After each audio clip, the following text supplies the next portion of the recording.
one of the things I was looking for was, I think, the first album, which I could not find. Yeah, it's hard to find. Now a collector's item. They're re-releasing this one. Was that right? Capitol is, yeah. I figured they released the whole back catalog. Yeah, two of them. The first two were on Epic. The last one was on Capitol. So I haven't heard about CBS yet. And I take it you never pull those albums out to listen to them anymore? No, I don't. Is that right? Not much. Why is that? You just... Oh, every now and then. Oh, come on. I haven't heard that. Just on the flight over, I heard it in the Walkman. Yeah, you did that. By the way, it was Steve Farris. Steve Harris? Yeah, Yes. Steve Farris. You're Steve Harris. I'm Steve Farris. A little bit confusing.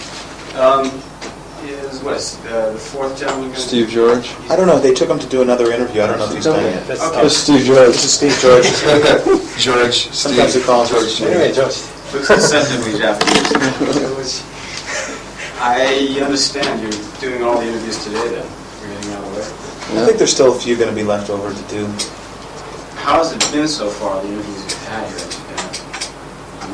Has it been pretty much what you expected, or do you get hit with some unusual questions? Well, I found that there are more detailed questions, people are more aware of little things on albums, than most people. Like who played on what, what track, and, just little details. That's more than you can say for the European journalists who are just sort of blasé about the whole thing. I noticed the European journalists really wanted to go after the lyrics a lot. They wanted to know why the lyrics were like they were, what they meant, and stuff like that. There's more technical questions here. More people make an observation, and they want to know if they've made it correctly. They tell us what it means to them. And I think they care more here, it seems like. Really? I mean, just in general, I think they're actually, sincerely interested. I think the press in Europe generally has an attitude, and it's sort of, do you meet up with our criteria of what a good band should be, rather than actually being interested about you. It's sort of like, do you qualify to be interviewed by us? I don't say that categorically, but in general, I found that true.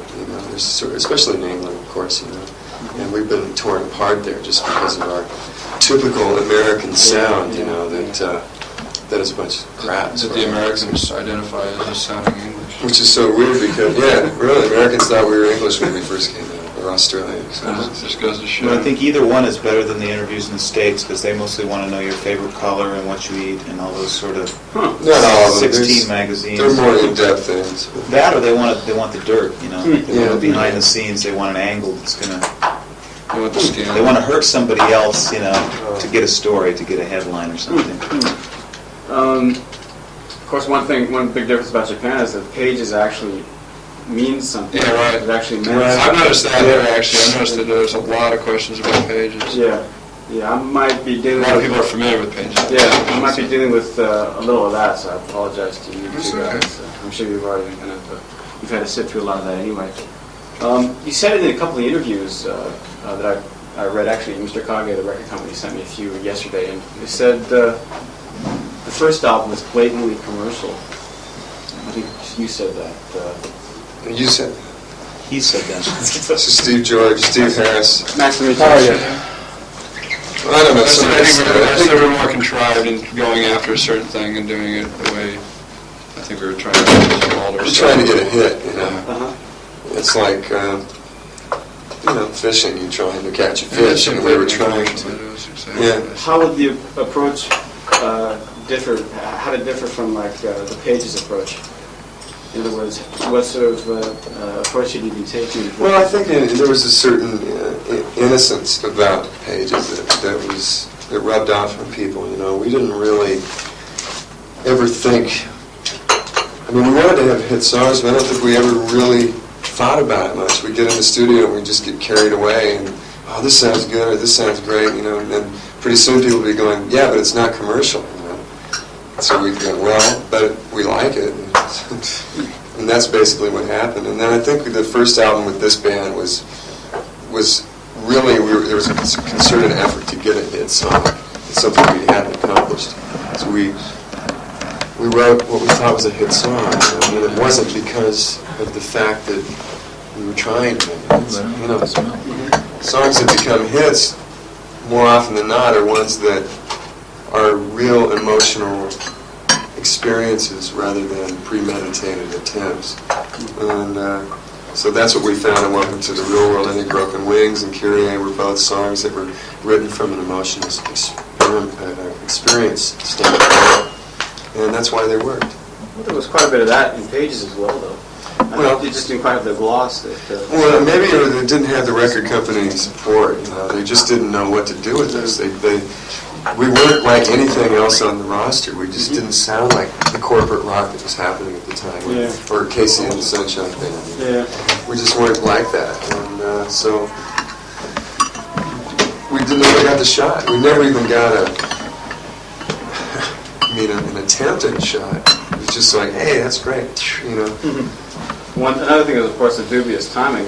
You came out at a time when, like, there was, you know, Steve Kipner, Bill LaBounty, all these songwriters, you know, Paul Bliss, these guys. Bill LaBounty? Steve Kipner. Remember Bill LaBounty? I worked with Bill LaBounty. Okay, well, I mean, you know, Mark Jordan, these guys were all coming out with albums this time. It was like when the singer-songwriter, you know, the behind-the-scenes musician was kind of coming out in the forefront. I think because of Smealy Steely Dan or because of Boz Scaggs' success. And you guys came out at the same time, and nobody from that group really made a dent. No. And I thought you guys were going to pretty much fall by the wayside as well. We did. But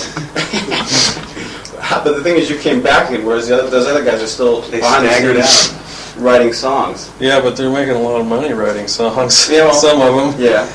That's true. But what did you do right, whereas they did something? We got a hit. You know, I mean, it really boils down to just a very simple thing. We wrote songs that people liked, and we recorded them and produced them in a way that people liked, and all the timing of everything came together at the right time. You know? I mean, it sounds very simplistic, and it is. It just happens. It's timing. And Plus the fact that this band's an entity that has more, even more than our first album, you know, there's more development in our style and the whole personality of what, I think that's important as well. You know, there's something to identify with, to hold on to there, you know. Let me get a few things straight about your backgrounds. I mean, we already know about you two guys, but you played with Eddie Money for a little while. Yeah, for a year. Just for a year? Yeah. And what other bands have you played with? I've been in lots of bands that weren't big bands, you know, in L.A. and back when I lived in the Midwest and all that, but I was doing studio work as well, like that Eddie Money period on this before this, and I'd played on records by Kiss and Rita Coolidge and Ray Gibb and Robin Gibb, and we've all done some recording with Jeffrey Osborne and Pointer Sisters and things, and a lot of other real bullshit sessions, you know. I mean, a ton of dates, and that's what I was doing in LA at that point, freelancing, being in 5 bands at one time and trying to do dates at the same time, and all that stuff. And then I spent that year with Eddie right before this. And then, of course, your sessions with Bill LaBounty are now legendary. What other things have you done of note? Well, when I moved to LA, the first thing I did was I picked up a card on the window or on display at a music store that I called up. It was Juice Newton. She wasn't called Juice Newton then, whatever. We did a gig at the Troubadour that she got a record deal with out of that, but they used Hal Blaine and Jeff Porcaro. I was 18. They wouldn't use an 18-year-old drummer on a real record. You know? Eventually, by working with all these garage bands out in the valley, a couple of them, Shandy and Holly Penfield, both got signed by Mike Chapman when he had his Dreamland label. And so Mike used me. Mike was, you know, producer of the year that year. It was 1980. And he used me on those records and on Holly Knight's records and Michael DeBar's records, later on Scandal's records and stuff. So that gave me credibility. So then other producers would call or other people would call to do gigs. Worked a lot with Peter Coleman, who was Mike's engineer. We did Nick Gilder, Martin Briley. I can't remember the other records, but we've done 3 or 4 or 5 together over the years. by the way, Jeff Porcaro was 17 when he played on Camp By the Oh, just rub it in. It was actually happening right then. He was the guy that left high school, right, to make $100,000 a year as a. Poor Jeff. He's an exception. What can I say? I wasn't that good, you know. It was in about 1981 or 82 I found a drum machine for the first time, and I realized how bad my time was, you know. So I started playing with a drum machine all the time, and that that improved my playing a lot. Got me a lot more sessions because there's not, at least at that point, there wasn't a lot of people that could play with the drum machine and still make it feel like a rock record. Which is one of his fortes. Instead of sounding like a real stiff little, Yeah, he's real good most at people that. that play with machines play very quietly with them, and it just sounds like a jingle or something. It sounds real gutless. So, whatever. Lately, Cock Robin was the best record I did this year. I like that record a lot. What about ours, man? Yeah, Outside of ours. That was over here. I understand that. Oh. You took a lot of chances, though, starting up, getting into this band, though, because I take it you were making a lot of money in the studio. Not as much as you'd think. I was licking stamps. The day I auditioned for these guys, I was working Is that straight. right? Sure. It's up and down. I'd be making money, then I wouldn't. I mean, I was never making. Some of those guys make 6 figures, but I may make 20 grand Yeah. a year in sessions Is or that something. right? Oh yeah, it's not great. I mean, it could have been. Last year was a great year for me, Yeah. but now I don't need it. but sessions. Another thing about that is, I moved there in '79, which is perfect timing to be a session. I moved there to be a session musician, and as my credibility in the locals was going up, session work was going down. I mean, there were less sessions. I mean, the guys that were huge, like the day before, they're starting to call up each other, and they don't have work anymore. And there's like only room for, you know what I mean? So as I was like getting in the door, there was no door there. Is it almost nil now, then? No, It's not great. Not for because of radio the sessions. punk and new wave surge in the late '70s, there was a lot more call for bands Yeah. that would sound like a band, and they didn't want to bring in studio players to replace them all because then it wouldn't sound like a band. But traditionally, the LA session scene is always like 5 or 6 guitar players, 5 or 6 bass players, 3 or 4 drummers, Yeah. and a couple of keyboard players, and they do all of it. Yeah, It's just yeah. the way it is. Yeah. Nathan East does every session that he can handle, and if he does it, then Neil Steubenhouse does. Uh-huh. He picks up the slack, and then somebody picks up the slack from Neil. Yeah. It sort of trickles down.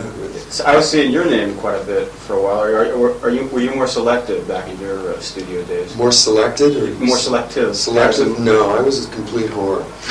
Yeah, I'd do anything. Because when I didn't see Bill Champlin and Carmen Twilley, I saw Richard. Right. Yeah. Yeah. So Yeah, pretty I much pretty much did anything that Yeah. I got called to do. Were you guys always a team though, even in the studio? Sometimes. Yeah, A lot of times I think they'll call mostly. Rich to, right? And you'll bring Steve or Yeah, Tom Kelly would whatever. bring you. They'd call him and he'd call me. We did a lot of things as a team. I did a lot of things with Tom Kelly and Bill Champlin. He did things with Champlin, or it was just like interchangeable people. Whoever was available at the 6 or time. 7 cats. And the background singers, like you were saying, was always just. Well, there was a point there, I think, for a year that we were working every day if we wanted to, turning things down just because there wasn't time for it. Is that right? How bad did things get before Mr. Mister? I mean, in between pages and Mr. Mister. How bad had things gotten? Not financially. It was never financially. Because you always had sessions. Yeah, there was always some way to make money, but just as far as the mental anguish of watching your records stiff, Yeah. was hard on us. It was really tough to pick yourself up and get back in the studio and do it again, because you're always afraid it's going to die, which it did. It was a kind of continuous cycle. Yeah. Get up for it, record dies, get back up, and so we held our breath when this record came out, and we chose Broken Wings as the single. There was conflict within the band about whether it should be the single or not. There were some believers, we won't get into who believed and who didn't.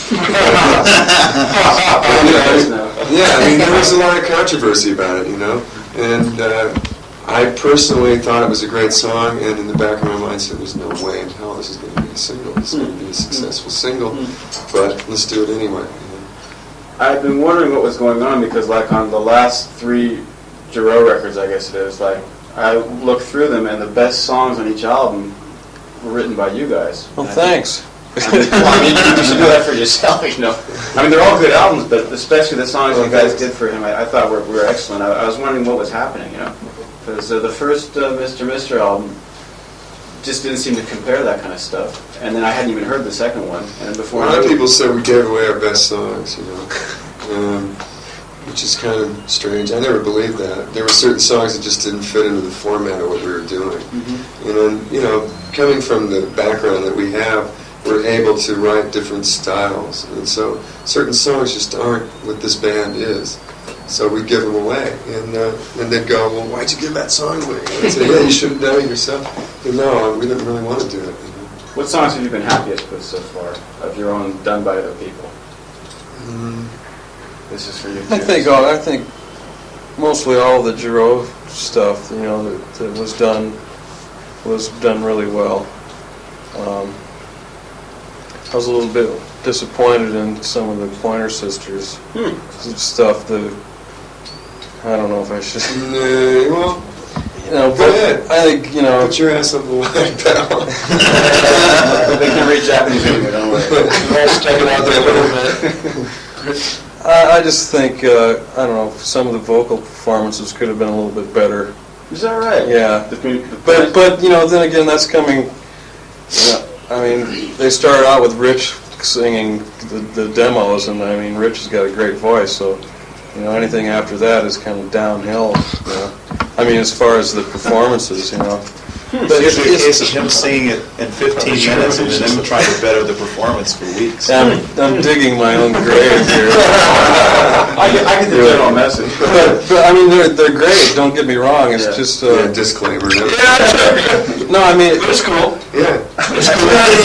I just think when it's your own songs, you expect something a little bit different, and it just doesn't quite ever come up to my expectations. But I think That's true. But I think it's just because that's our own original The music. problem is That's our song. we make really good demos, I mean, I don't say that bragging. We do. We just make good demos. And some of our best times are when we make demos because we just get together, we throw it on tape, and it's just all spontaneous. And then sometimes we find ourselves in that weird, precarious position of having to better the demo, which is hard to do sometimes because the first time was when you released it all. Yeah. And so we've been able to make some really great demos to the point where even a producer will take the demo and make his singer sing it in the same key using the same track because he Like didn't want to cut it. Hey You was cut that way. We All did that. the Pointer We did that like a Sisters year before the songs, all three of Pointer those were Sisters did demos. it. We did that. Those guys wrote it to go on that for Al, actually. We Yeah. wrote it for towards Al Giro. Uh-huh. And we'd all done the demo, and it was a long time after that, and then the Pointer Sisters picked it up, and they just took those vocals off. I think Slug added a few. I even asked him at one point, I said, don't you want to change the key because it was a little low? And he said, no. And even for sonic reasons, there's things, back Well, to you know, you that Yeah, would have right. sounded better if we'd redone it. But it had a feel, because it's a cliche in session playing it, or in recording, it's like play Beat the Demo. What did you do today? Oh man, we were playing Beat the Demo, because the producer brings in the demo, and no, I want it to sound like that. It's like, Yeah, you never can do it. you might not have played on the demo. Or There's whatever. even a It's like- song on the Youngblood soundtrack album. That's a demo? That was a demo. It's that right? something We're gonna that we recut. do it in concert now. So tell, yeah. We didn't have time to go in and recut for the movies. That was we just done used the in demo and mixed it like About that. Yeah. two nights, I think, maybe. Yeah, not for even everything. One night. We did. One night. We usually go in, we can do drums in a couple hours using drum machines, keyboards a couple more hours, throw a guitar on for an hour, Rich sings it. We leave after a night with the song Well, done. that song was finished except for guitar. I went in later and did like some guitar tracks that now if we went back and did it, you'd readjust every little part, would readjust a little bit and mold in like we play it live. Everybody's made their adjustments with their ears, but it comes together pretty good. It's funny you mention that because Let's Pretend on the Giro record sounds like a demo. That was redone. That was redone. That was redone. It was to match the demo exactly. Yeah, was that's- our at least when they called me in, it was every single fill. The thing, it's not only that song, but also a lot of the other songs of the album have that sort of demo sound as well. I think he That's the producer. Listen, I'll pass that along to Jay. Hear that? Yeah. he nicked your approach there. Except he did it for other reasons. Wait, I'm losing track of myself here. Pass that on. Are you prolific enough to keep yourself in songs then indefinitely? When or we would get a you rather- chance, the unfortunate thing about having a successful record is that you stop writing, and you go out and you blather about how you wrote the last one. Great, yeah, well, then we wrote this one, aren't we great? Yeah, we got hits, and then so we're sitting around, and never writing. So now we have to go back and readjust ourselves into writing, which, comes pretty easy. We just wrote a tune the other day called Stand and Delivered, and we wrote for Tina Turner. But she didn't want to do it, so we're doing. which is a blessing in disguise anyway, because now we're doing it in concert, and it's turned out real nicely. And I think we'll put it on the album. We've been closing the show with it and get great reaction. Yeah, this is fun. Steve? Last question. Last question, just I feel like a star here. Well, we can give another 10 minutes. Yeah. Okay. 2 thanks. seconds. Yeah, thanks. Where does the songwriting talent come from? I mean, you're obviously something you're born with. No, it's How's those it- little pills that we Yeah, have. right. When do you write your best songs? I mean, under what sort of circumstances? Is it with other people? Yeah, Or, with we're me, it's collaborators, man. You know, pretty much. I'm a bad finisher. You come up I'm a with- good starter, a bad finisher. You know, John Lang and I sometimes will come up with something and get all the way, almost, you know, sort of there, and the slug will come in. Wait a minute, you guys got to do this. You know, and you go in this direction. We go, yeah, why did I think of that? You know? So it happens all different kinds of ways, but we collaborate. We're not like the individual songwriting heroes of all time. You know, we rely on each other for Pretty certain invest things. on you write lyrics at all. Is that right? And there's a couple songs on our record, Rich and John. Hands and Don't Slow Down, that they started, you know, that they brought Brian and in. Rich write melodic parts, and then and John and Rich write John and Rich write all the lyrics on everything we do. None of us even attempt that. Scusi, ci manca the high points and low points of your individual career. The high point was when Steve got stuck in the elevator as we're trying to leave Australia the It was other just 2 day. days ago. I'm sitting- My first elevator stinking. Farris is stuck in the lift. Yeah, I was I sitting guess for I'll half have to an go hour. to Japan without him. No, I mean, seriously, first of all, the high points. High point was getting off the plane in Atlanta to finish the tour with Tina Turner, and Steve and I got off, and our road manager was waiting there and saying the Broken Wings had gotten to #1, which we never, in our wildest dreams, could imagine. So I'll never forget that. And that night we got smashed and just called everybody we knew on the phone. You know. And there's another, I'm sorry, Go ahead. when we played the American Music Awards, Rich was singing live, and there's an audience in front composed of all the greats, you know, and Stevie Michael Wonder. Jackson, Stevie Wonder, Quincy, Donna Summer. I mean, So I'm watching Stevie Wonder, and Julian Lennon's thumbs up through the whole thing, but Stevie Wonder is bopping his head, and as soon as we reach the bridge and the a cappella stuff, Stevie's clapping and singing along. He's like, as soon as he does it, the whole audience joins in. yeah, he had all the words. He knew the words, he was singing along through the That was verses, high he could point. watch his lips, you know, read his lips. What song were you playing? Kyrie. But it was just, I was goosebumpy just playing, watching it go down. How about you? Another high point for me was when I was playing with Eddie, actually, when I got to go back. And it was one of my first big tour gigs. Actually, it was my first big tour gig. And I went back and played Omaha, Nebraska, where I'm from, and played a concert. And at the end, when Eddie introduced the whole band, he mentioned that I was from Fremont, Nebraska. There were 10,000 people that roared up. I saw it on tape. It was the biggest rush because that's where I saw all my heroes when I was a kid. So that to me was like, yeah. But that doesn't really count because it was Eddie. Yeah, it was this band, come on. So we're back to the elevator. How about you, Steve?